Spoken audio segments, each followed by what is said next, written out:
Hello friends, welcome to SSC coaching centre. दोस्तों, आज के वीडियो में देखेंगे हम लाभ हानि के प्रश्न। ठीक है, लाभ हानि इंपॉर्टेंट चैप्टर है और ग्रुप डी में इसकी बहुत वैल्यू है, तो समझ लीजिए ये सीखना ही है।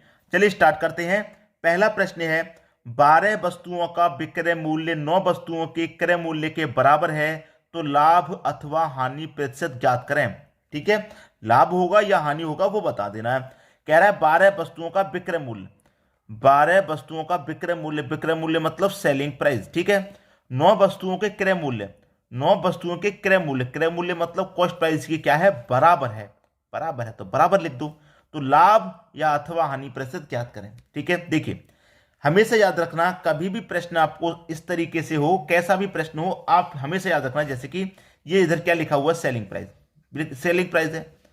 अब मैं कॉस्ट प्राइस को बराबर के इधर लेके आऊंगा तो सेलिंग प्राइस के बटे में कॉस्ट प्राइस आ जाएगा बराबर। इधर क्या बचा, 9 बचा। भाई मैं सीपी को इधर लेके आ गया, ठीक है, बटे में आएगा। अब 12 को इधर लेके जाऊंगा तो ये 9 के बटे में 12 आ जाएगा। ठीक है, अब देखिए 12 रुपए की चीज को 9 रुपए में बेच रहे हैं, कॉस्ट प्राइस 12 है, विक्रय मूल्य 9।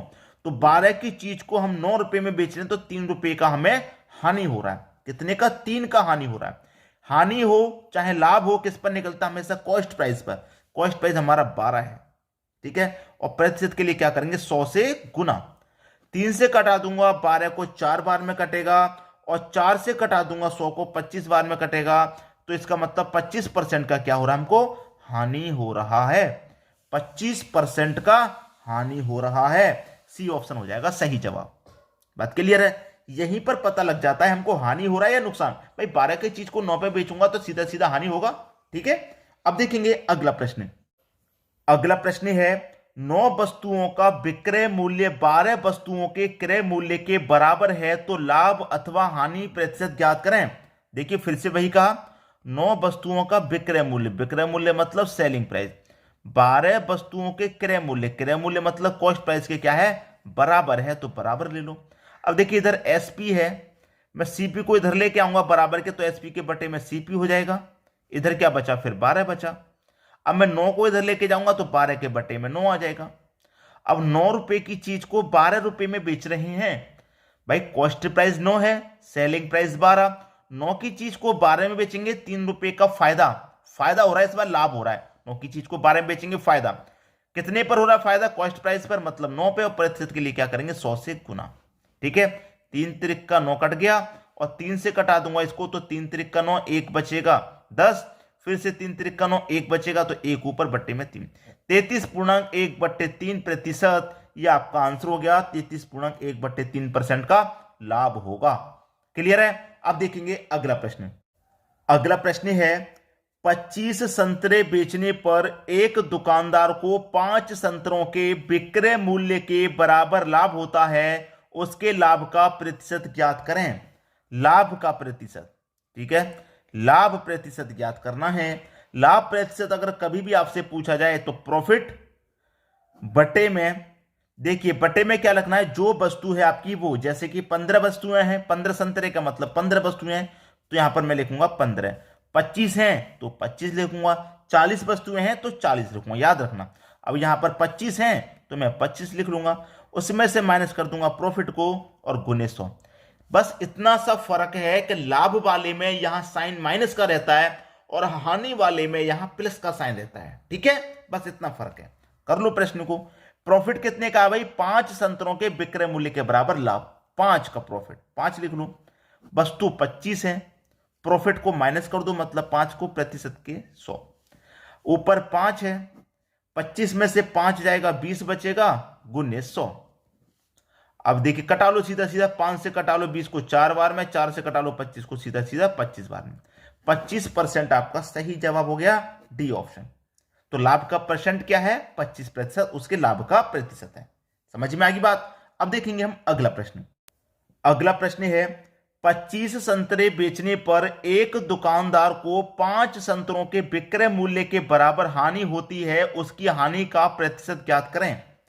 हानि का प्रतिशत मैंने बताया था अभी अभी आपको कि देखिए प्रॉफिट की बात होगी तो प्रॉफिट, लॉस की बात होगी तो लॉस, बटे में क्या रखेंगे, जितनी वस्तुएं उतनी, 25 वस्तुएं तो 25, हानि वाले में क्या करेंगे, यहां प्लस, और लाभ वाले में यहां माइनस, लॉस। ठीक है, बस वही लाभ वही है जो पहले वाले वीडियो में था, बिल्कुल वही है पहले वाले जो क्वेश्चन में था। प्रॉफिट वाले में प्रॉफिट प्रॉफिट, लॉस वाले में लॉस लॉस, हानि वाले में प्लस और लाभ वाले में यहां माइनस, बस खत्म हो गया। अब 100 से गुना कर दो यहां प्रतिशत के लिए। लॉस कितने का हो रहा है भाई, 5 का लॉस हो रहा है, बट्टे में वस्तुएं 25 है, प्लस का लॉस कितने का, 5 का, 100 से गुना। 5 है, 25 प्लस 5 30 हो जाएगा, गुने 100। 5 से कटा दो, 6 बार में जाएगा, 6 से कटा दो तो 6 कम 6, 4 बचेगा 40, 6 छिंग 36, 4 बचेगा नहीं जाएगा, 4 ऊपर बट्टे में 6। अब स्कोर कटा लो, 2 से कटेगा 2 बार में, 2 से कटेगा 3 बार में, तो 16.2/3, 16.2/3%, ये आपका आंसर हो जाएगा 16.2/3, 16.2/3%। पहला ऑप्शन सही हो गया। बात क्लियर हो गई है। अब देखेंगे हम अगला प्रश्न। अगला प्रश्न है, एक दुकानदार 25% तथा 40% की 2 क्रमिक छूट देता है, समतुल्य वट्टा ज्ञात करें। देखिए, कभी भी ऐसा प्रश्न पूछा जाए, मैं इसके लिए पहले बता चुका हूं कि आपके पास एक ट्रिक होती है x प्लस वाई, ठीक है, प्लस का xy/100। इसके आधार पर प्रश्नों को सॉल्व किया जाता है, चाहे 2 छूट दे दे चाहे 3 छूट दे दे। ठीक है, अब यहां पर एक बात याद रखना, एक दुकानदार 50% तथा 40% की 2 क्रमिक छूट दे रहा है, 2 लगातार छूटें दे रहा है, 2 लगातार छूट दे रहा है। पहली छूट 50 की है तो x आपका 50 हो गया, दूसरी छूट 40 की है, y आपका 40 हो गया। ये छूट है तो माइनस का आएगा, माइनस का 50 याद रखना, और ये भी छूट है तो ये भी माइनस का आएगा 40, और माइनस माइनस क्या होता है, माइनस माइनस प्लस होता है। ठीक है, माइनस माइनस प्लस होता है। x आपका 50 है, y आपका 40 है, बट्टे में 100 है, 2 जीरो से 2 जीरो गए, 5 चौके 20 हो गया। माइनस का 50, माइनस का 40, माइनस का 90, प्लस का कितना 20। अब माइनस के 90 में से प्लस का 20 कटेगा तो बचेगा भाई कितना, बचेगा माइनस का 70। तो माइनस में आने का मतलब है एक छूट हो गई, 50% और 40% की छूट मिलाकर एक छूट बन गई हमारी 70% की। ठीक है, ये मेरा सही जवाब है, पहला ऑप्शन। बात क्लियर हो गई। उम्मीद करूंगा सभी को प्रश्न आसानी से समझ में आ गया होगा। अब देखेंगे हम अगला प्रश्न। अगला प्रश्न है, एक दुकानदार 50%, 40% और 20% की 3 क्रमिक छूट देता है तो समतुल्य वट्टा ज्ञात करें। यहां पर 2 नहीं 3 छूट है, तरीका वही रहेगा, x प्लस वाई प्लस का xy/100, तरीका वही रहेगा। ठीक है, तरीका हमारा बिल्कुल वही रहेगा। पहले मैं क्या करूंगा, इन 2 को सॉल्व करूंगा। अभी इससे पहले वाले प्रश्नों में मैंने इन दोनों को ही सॉल्व किया था, 50 और 40 की। तो देखिए, माइनस का 50 छूट, फिर माइनस का 40 छूट, माइनस माइनस प्लस होता है, तो x मेरा 50, y मेरा 40, बट्टे में 100, 0 से 0 गया, 0 से 0, 5 चौके 20, माइनस का 50, माइनस का 40, माइनस का 90 और प्लस का कितना 20, आंसर आ गया माइनस का 70। तो ये दोनों छूटों को मैंने सॉल्व किया, 70 आ गया। ठीक है, 70 आ गया। और फिर से मैं वही करूंगा, x प्लस वाई प्लस का xy/100, फिर से मैं वही करूंगा। तो अब मेरी एक छूट बन गई यहां पर 70 की। ठीक है, और ये हो गया मेरा y कितना हो गया मेरा 20 का, ये माइनस का 70, ये माइनस का 20, माइनस माइनस प्लस। ठीक है, x मेरा कितना है 70, y हो गया मेरा 20, बट्टे में 100, 2 जीरो से सीधे सीधे 2 जीरो काट दो, 7 दूनी का 14 हो जाएगा, माइनस का 70, माइनस के 20, माइनस का 90। ठीक है, माइनस माइनस क्या हो गए, प्लस का कितना 14, 90 में से 14 को घटा देंगे, 90 में से 14 घटा देंगे, कितना बचेगा माइनस का 76। तो 76% का आपको यहां पर एक छूट बननी है, तीनों छूटों को मिलाकर एक छूट 76% की। तो डी ऑप्शन आपके प्रश्न का बिल्कुल सही जवाब हो जाएगा। अब देखेंगे अगला प्रश्न। अगला प्रश्न है, किसी वस्तु को 425 रुपए में बेचने के बाद हुआ लाभ यदि 355 रुपए में बेचने के बाद हुई हानि के बराबर है तो उस वस्तु की लागत क्या है। उस वस्तु की लागत क्या है भाई, ये आपको बताना है। ठीक है, देखिए हमेशा याद रखना, कभी भी इस तरीके का प्रश्न हो तो यहां पर जो दोनों वैल्यू दे रखी है, जैसे आपको 425 और दूसरी वैल्यू है 355, दोनों को जोड़कर 355, दोनों को जोड़ के आपको 2 से डिवाइड कर देना है। ठीक है, क्यों कर देना है मैं आपको बता दूं क्योंकि यहां पर 425 में बेचेंगे तो जो हमें लाभ होगा वो 355 बेचने के बाद हुई हानि के बराबर है।